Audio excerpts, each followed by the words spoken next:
Behind the golden gates of Windsor Castle, a conversation that would shape the future of the British monarchy was taking place. Prince William paced the length of his private study, a stack of glossy brochures scattered across his mahogany desk.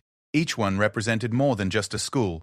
They were pathways that could determine whether his eldest son would grow up to be a king who truly understood his people, or one forever separated by privilege and tradition. The morning sun filtered through the tall windows as Catherine entered the room, her footsteps soft against the Persian carpet. She had been awake since dawn, her mind wrestling with the same thoughts that had kept her husband restless through the night. In her hands, she carried a simple notebook filled with handwritten observations, notes she had been quietly making during their recent public engagements, watching how other families navigated the delicate balance between excellence and normalcy. "The headmaster from Marlborough called again," William said without turning around, his voice carrying a weight that went far beyond scheduling conflicts. "He's personally inviting us for another tour, emphasizing their commitment to discretion and security." Catherine set down her notebook and moved to stand beside him at the window.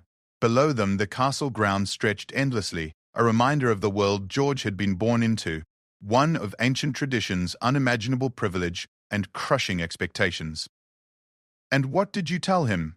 she asked, though she already knew the answer from the tension in his shoulders. "That we're still considering our options," William replied, finally turning to face her. His blue eyes, so often confident in public, now held the uncertainty of a father grappling with an impossible decision.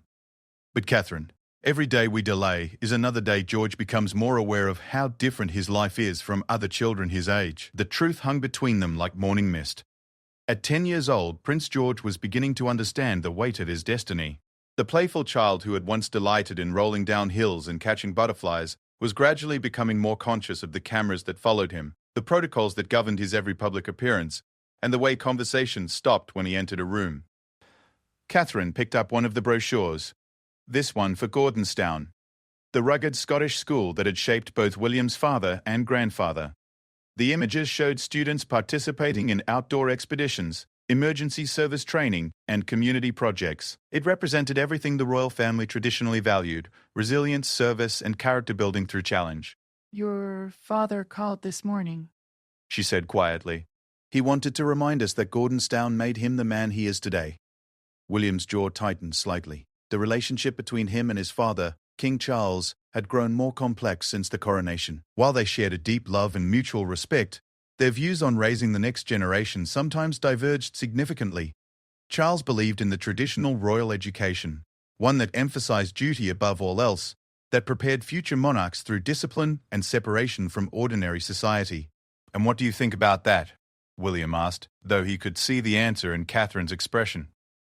She was quiet for a long moment, her fingers tracing the edge of the brochure. "I think your father survived Gordonstown and found strength there, but George isn't your father, and this isn't the 1960s. She paused, choosing her words carefully.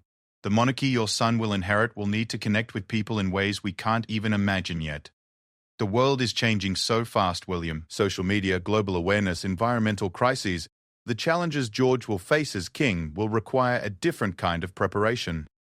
This was the heart of their dilemma. Every decision they made about George's education would ripple forward into the future of the British monarchy itself. Too much privilege and isolation, and he would become disconnected from the people he was meant to serve. Too much normalcy, and he might lack the unique skills and mindset required to fulfill his constitutional role. William walked back to his desk and picked up another brochure, this one for a prestigious but more progressive institution that emphasized global citizenship, environmental stewardship, and collaborative leadership. The school's mission statement spoke of preparing students not just for academic success, but for meaningful contribution to an interconnected world. "The security assessment came back," he said, holding up a thick folder. "Any of these schools can be made safe for George, but each option presents different challenges and opportunities." Catherine joined him at the desk, spreading out several brochures to compare them side by side. "I keep thinking about what George said last week," she murmured. "When that little girl at the children's hospital asked him what school was like, he looked so confused. He didn't know how to explain that his classroom is a private tutorial room in Kensington Palace, that his classmates are carefully selected children from diplomatic and aristocratic families. The memory stung them both. They had worked so hard to give George glimpses of normal childhood, taking him to local cafes, letting him play football in public parks, encouraging his friendships with children from various backgrounds. But these moments were becoming increasingly rare and complicated as he grew older and more recognizable. Mrs. Pearce, Henderson thinks he's ready for a more challenging academic environment, William said, referring to George's private tutor. His curiosity about history and government is remarkable for his age. Yesterday he asked me why some countries have presidents instead of kings, and whether he could choose to be a president instead. Catherine smiled despite her worries. What did you tell him? That leadership comes in many forms, but his particular path was chosen for him before he was born. Then he asked if that was fair. William ran his hand through his hair, a gesture Catherine recognized from their university days when he was grappling with difficult questions about his own future. The weight of that conversation settled over them. How do you explain to a 10-year-old that his entire life has been predetermined by circumstance of birth? How do you help him embrace a role he never chose while ensuring he remains connected to the humanity he's meant to serve? I've been researching some of the alumni from these schools, Catherine said, pulling out her notebook. Not just the famous ones, but ordinary graduates who went on to make meaningful contributions to their communities. I want to understand what kind of people these institutions actually produce. William leaned over to read her notes, impressed as always by his wife's thorough approach to major decisions. She had interviewed former teachers, consulted child psychologists, and even reached out to other royal families across Europe to understand how they navigated similar challenges. What did you discover? He asked. Catherine flipped through several pages of neat handwriting.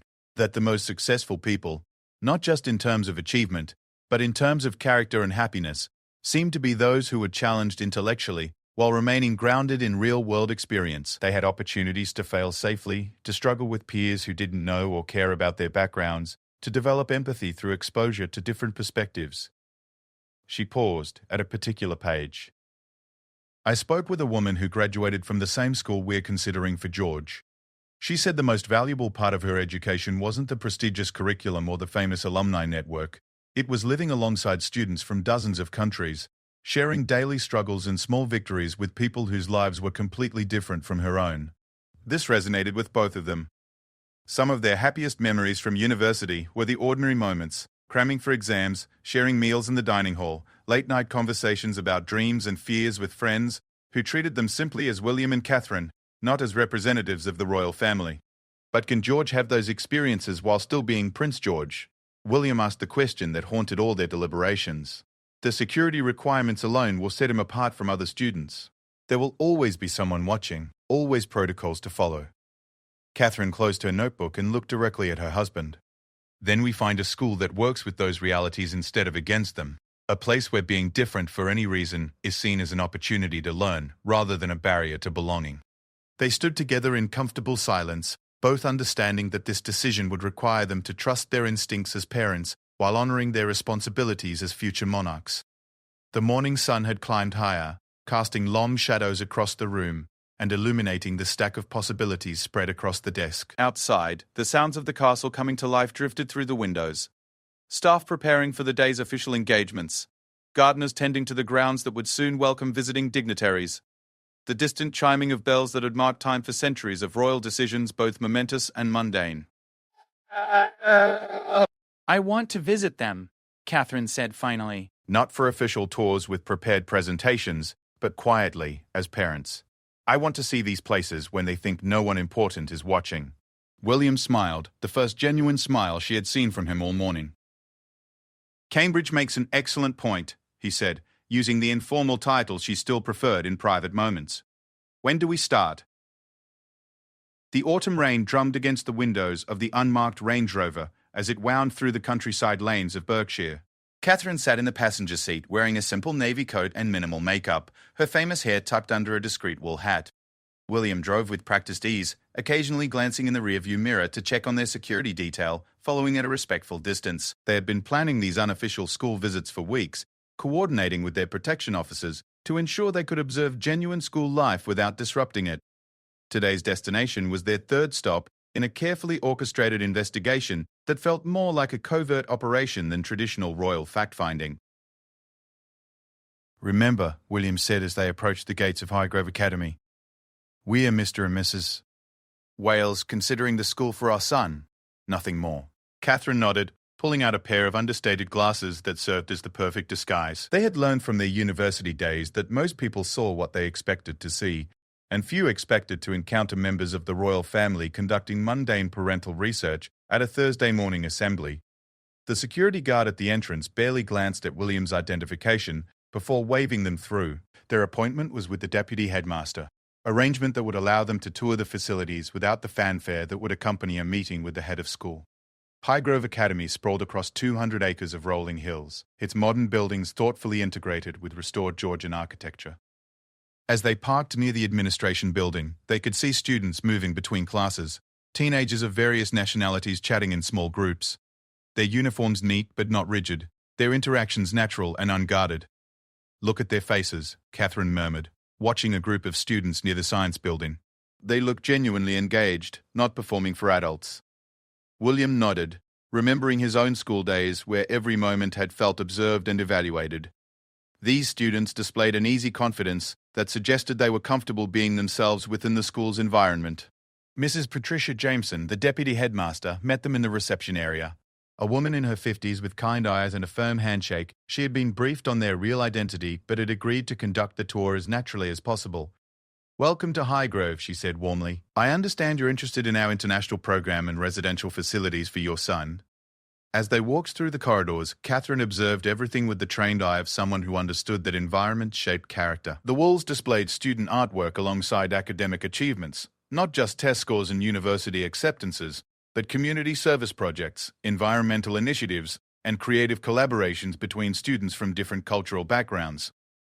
"How do you handle students who come from unusual circumstances?" William asked carefully. "Perhaps those who face particular security concerns or public attention?" Mrs. Jameson paused near a bulletin board covered with photographs from a recent school trip to Kenya, where students had worked with local communities on water conservation projects. "We've had experience with students from diplomatic families, children of public figures, and young people who carry significant family responsibilities," she said diplomatically. "Our approach is to focus on what they contribute to our community rather than what makes them different."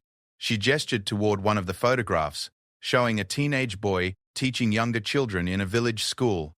That young man is the son of a prominent politician. When he arrived, he was quite isolated and struggled with the assumption that he couldn't form genuine friendships. But when he found his passion for education and environmental science, his background became an asset rather than a barrier. Catherine felt a flutter of hope. This was exactly what they were looking for, evidence that exceptional circumstances could be integrated rather than accommodated. They visited a geography classroom, where students were engaged in a heated debate about sustainable development policies. The teacher facilitated rather than lectured, encouraging students to challenge each other's assumptions and defend their positions with evidence.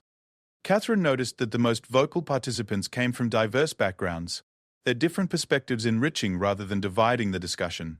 "The boy in the front row, Mrs. Ben Jameson said quietly, is from a royal family in the Middle East. The girl challenging his argument about oil policy is the daughter of Norwegian environmental activists. They've been debate partners for 2 years and are best friends outside the classroom." William observed the interaction carefully. The royal student was neither deferential nor arrogant. He engaged with his classmates as intellectual equals while clearly drawing from his unique cultural insights to contribute to the conversation. During lunch, they sat in the dining hall with several students who had volunteered to speak with prospective parents. The conversation was refreshingly honest. A 16-year-old from Singapore talked about struggling with homesickness during her first term. A British student described how living alongside classmates from 30 different countries had changed his understanding of global issues. "The hardest part," said Emma, a thoughtful girl from Canada, "was learning that being smart in one context doesn't mean you're smart in every context. My roommate from South Korea taught me more about mathematics than I learned in my previous school, but she learned about environmental activism from me. We both grew." Catherine exchanged a meaningful glance with William. This was the kind of mutual learning environment they hoped George could experience, one where his royal background would be just one element of his identity rather than the defining characteristic. After lunch, they observed a house meeting where older students mentored younger ones, discussing everything from academic challenges to social conflicts. The residential advisor facilitated but allowed students to lead the conversation and develop solutions collaboratively. "How do you handle media attention when it occurs?" William asked during a private moment with Mrs. Jameson. "Very rarely and very carefully," she replied. "We have strict policies about photography and social media. Students understand that respecting each other's privacy is fundamental to maintaining the trust that makes our community possible. When external attention does occur, we protect all our students equally, whether they're seeking publicity or avoiding it. The afternoon brought them to the arts building, where they discovered something unexpected. In the music room, a small ensemble was practicing: piano, violin, cello, and voice. The pianist was a boy who looked remarkably similar to George in build and age, his concentration complete as he worked through a complex piece. Catherine found herself imagining George in a similar setting, developing his natural musical talents alongside peers who appreciated artistry for its own sake rather than as royal accomplishment. The thought filled her with unexpected emotion. "That's James," Mrs. Jameson said, noticing Catherine's attention. "His father is a prominent businessman, quite wealthy, but James chose to be known here for his music rather than his family's success. It took him nearly a full term to trust that his friendships were genuine." As their tour concluded, William and Catherine walked across the grounds toward their car, processing everything they had observed. The afternoon light cast long shadows across the playing fields, where students were engaged in various sports. Not just traditional games, but also activities like rock climbing and outdoor leadership exercises. "It feels alive," Catherine said finally. "Not perfect, but genuinely dynamic. The students seem to belong there by choice rather than circumstance." William was quiet for several minutes as they reached their vehicle. "I keep thinking about that debate in the geography class," he said finally. "The way that young man from the royal family engaged with challenging questions about his country's policies. He wasn't defensive or privileged, he was thoughtful and open to criticism." They sat in the car for a moment before starting the engine, both lost in their own reflections. This was their 5th school visit in 3 weeks, and each had provided different insights into how exceptional young people could develop in various educational environments. Catherine pulled out her notebook and added several observations to her growing list. "The residential advisor mentioned something interesting," she said. "She said that students from unusual backgrounds often become bridges between different groups. They help other students develop empathy and global awareness because they've had to navigate different worlds themselves." "George could do that," William said softly. "He has natural curiosity about people and places. If he were in an environment that valued that curiosity rather than just managing it." The drive home took them past several other prestigious schools they had considered and ultimately ruled out. One had felt too traditional and rigid, focused primarily on maintaining historical prestige rather than preparing students for contemporary challenges. Another had been too casual, lacking the academic rigor and character development that George would need for his future responsibilities. As they navigated through London traffic, Catherine received a text message from George's tutor. The prince had spent the afternoon researching different educational systems around the world, apparently inspired by a documentary about innovative schools that emphasized collaboration over competition. "He's trying to understand his options," William observed when Catherine shared the message. "That's encouraging. It suggests he wants to be part of this decision rather than simply accepting what we choose for him." They had planned to keep their school visits confidential until they reached a decision. But Catherine was beginning to think George deserved more involvement in the process. At 10 years old, he was remarkably mature for his age, thoughtful about complex issues, and increasingly aware of the unique path his life would take. "What if we brought him to visit the final 2 schools?" Catherine suggested as they approached Kensington Palace. "Not for formal interviews, but just to observe and ask questions. He's old enough to have intuitions about where he might thrive." William considered this carefully. Involving George more directly in the decision would demonstrate trust in his judgment, while also helping him feel more ownership over the choice. It was a delicate balance between parental guidance and emerging independence.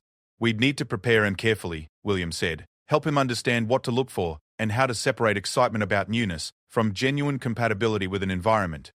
As they arrived home, they found George in the palace library, surrounded by books about different educational philosophies and several printed articles about innovative schools around the world. His notebook contained careful lists of questions and observations, demonstrating the same methodical approach to research that his mother had developed.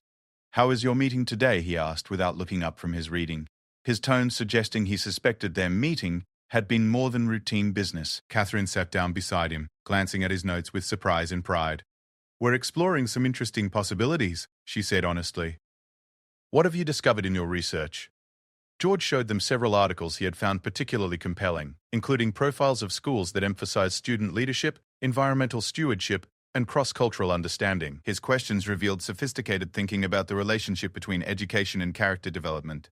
"I think I'd like to meet some students from these places," he said finally. Not in a formal way, just to understand what their daily experience is actually like. William smiled, recognizing his son's natural diplomatic instincts.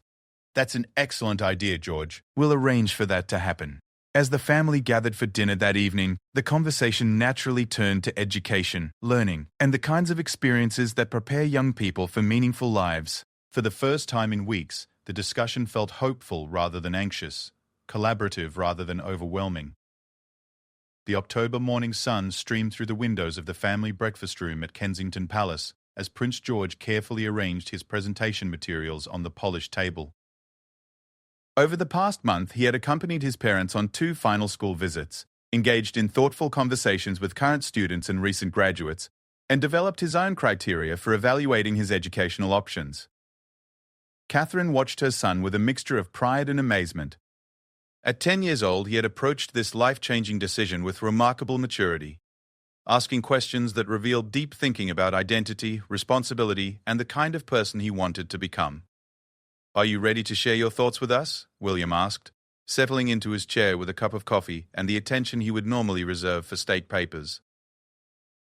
George nodded seriously, opening a notebook that had become his constant companion during recent weeks.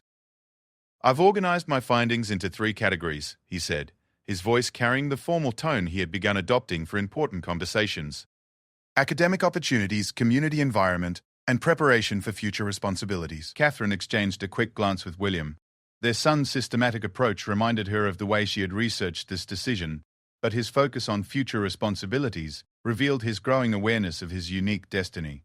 "Let me start with Wellington College," George said, referring to the first school they had visited together.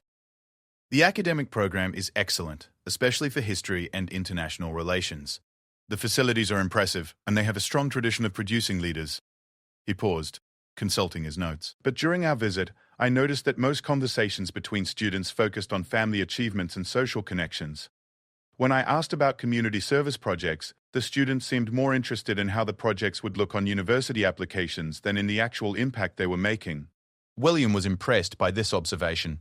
George had intuitively recognized the difference between genuine service and performative charity, a distinction crucial for someone whose life would be dedicated to public service.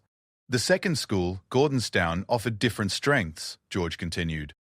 "The outdoor education program is exceptional, and I could see how the challenging environment builds resilience and character. The students I met seemed very capable and confident." Catherine noticed a slight hesitation in her son's voice. "What concerned you about Gordonstown?" she asked gently. George looked up from his notebook, his expression thoughtful. The emphasis on individual achievement and competition was very strong. Students talked about conquering challenges and proving themselves, but less about working together or understanding different perspectives. "I worry that environment might make it harder for me to connect with people from different backgrounds." This insight surprised both parents. They had expected George to be drawn to Gordonstown's prestigious reputation and traditional approach to royal education. His concern about connection and understanding revealed emotional intelligence beyond his years. "Now," George said, turning to a new page in his notebook, "let me discuss Highgrove Academy." He spread out several photographs from their visit, images of students engaged in collaborative projects, diverse groups working together on environmental initiatives, and candid shots of genuine friendships across cultural boundaries. The academic program at Highgrove is rigorous but focused on practical application rather than just theoretical knowledge. Students don't just study global issues, they work on actual solutions through partnerships with organizations around the world. George pointed to a photo of students presenting their research to representatives from the United Nations. "These are real contributions, not just academic exercises." Catherine felt her heart lift as she listened to George's analysis. He was describing exactly the kind of engaged learning environment they had hoped to find. "What impressed me most," George continued, "was how students talked about their differences as assets rather than obstacles. During lunch, I sat with a group that included the son of refugees from Syria, the daughter of a tech entrepreneur from Silicon Valley, and a girl from a farming family in Kenya.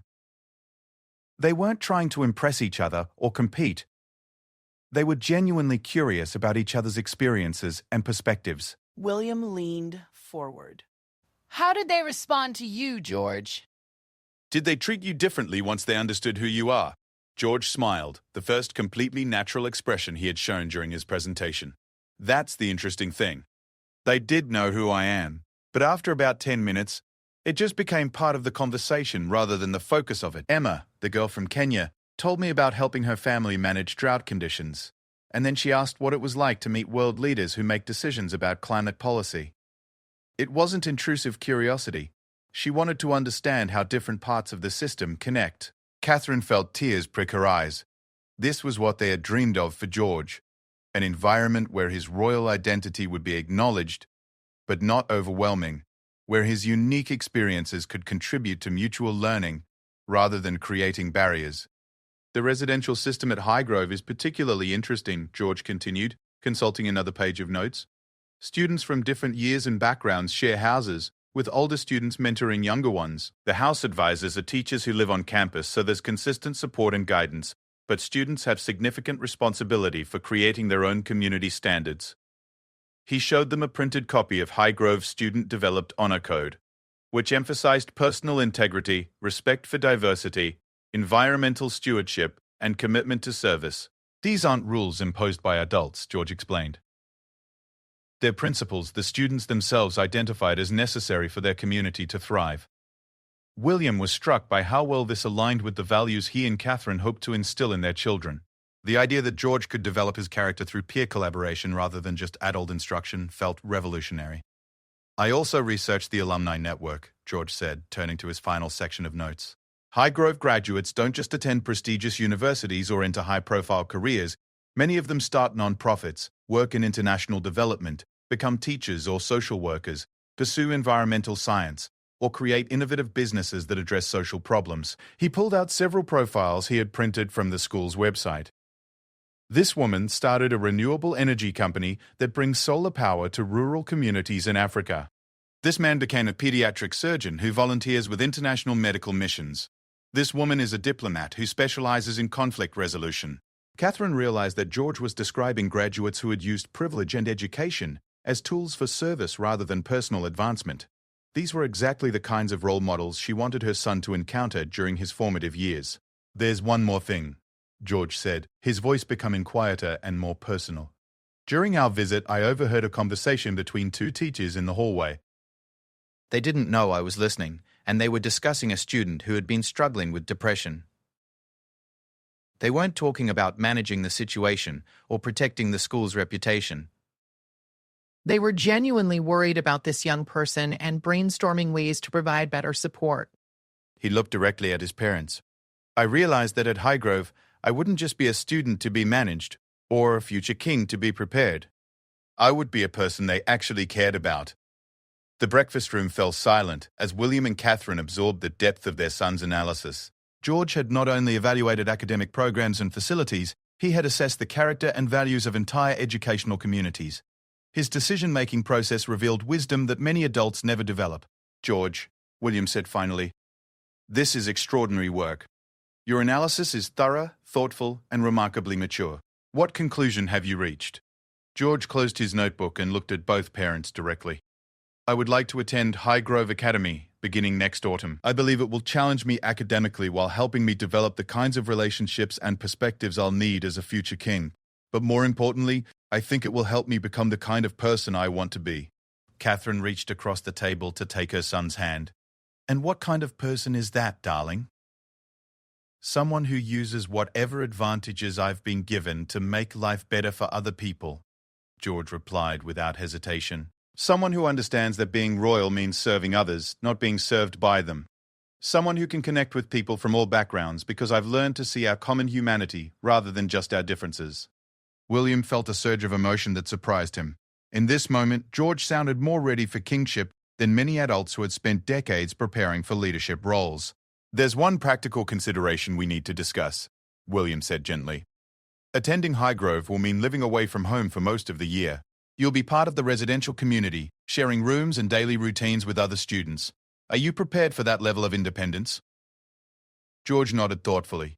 I've been thinking about that too. I know it will be difficult sometimes, especially at first. But I think learning to live independently, to solve problems without immediately calling for help, to form relationships based on daily interaction rather than special occasions, those are all skills I'll need as an adult. Catherine marveled at her son's maturity. And you understand that once this decision is made, it represents a commitment. You can't change your mind if the work becomes challenging or if you feel homesick. I understand, George said seriously. But I also know that meaningful growth requires stepping outside comfortable situations. You and Papa have always taught me that privilege comes with responsibility. I think choosing a challenging educational environment is part of accepting that responsibility. William stood up and walked to the window, looking out at the London skyline where millions of people were beginning their daily routines, the people George would one day serve. "Catherine," he said without turning around, "what are your thoughts?" Catherine had been observing George throughout his presentation, watching not just what he said, but how he said it. Noting the confidence in his voice, the clarity of his reasoning, the genuine enthusiasm for learning and service that shone through his formal analysis. "I think," she said slowly, "that we have raised a remarkable young man who is ready to take the next step in his development. I believe Highgrove Academy will provide the environment he needs to continue growing into the kind of leader our country will need." George smiled with relief and excitement. "So I can accept their offer?" William returned to the table and placed a hand on his son's shoulder. "George, your mother and I are extraordinarily proud of the thoughtfulness you've brought to this decision. Yes, you may accept Highgrove's offer. We'll begin the enrollment process immediately." As the family finished breakfast and began planning the practical steps of George's transition to boarding school, Catherine felt a profound sense of rightness about their choice. They had found more than just an excellent school. They had discovered a community that shared their values and would support George's development as both a future king and a compassionate human being. Later that afternoon, as William called the headmaster at Highgrove Academy to formally accept George's place, Catherine sat in her private office, composing a letter to her son, a letter he would read years later when he faced his own difficult decisions as an adult. "My dearest George," she wrote, "today you made a choice that reveals the depth of your character and the wisdom of your heart. You chose challenge over comfort, service over privilege, growth over certainty. These are the choices that will define not just your reign but your life. Your father and I are honored to be your parents and excited to watch you flourish in this next chapter of your journey." Outside her window, London bustled with the energy of millions of lives, each person pursuing their own dreams and facing their own challenges. Somewhere among them were future classmates George would meet at Highgrove, young people from around the world who would help shape his understanding of leadership, friendship, and service. The decision had been made and the future had never looked brighter.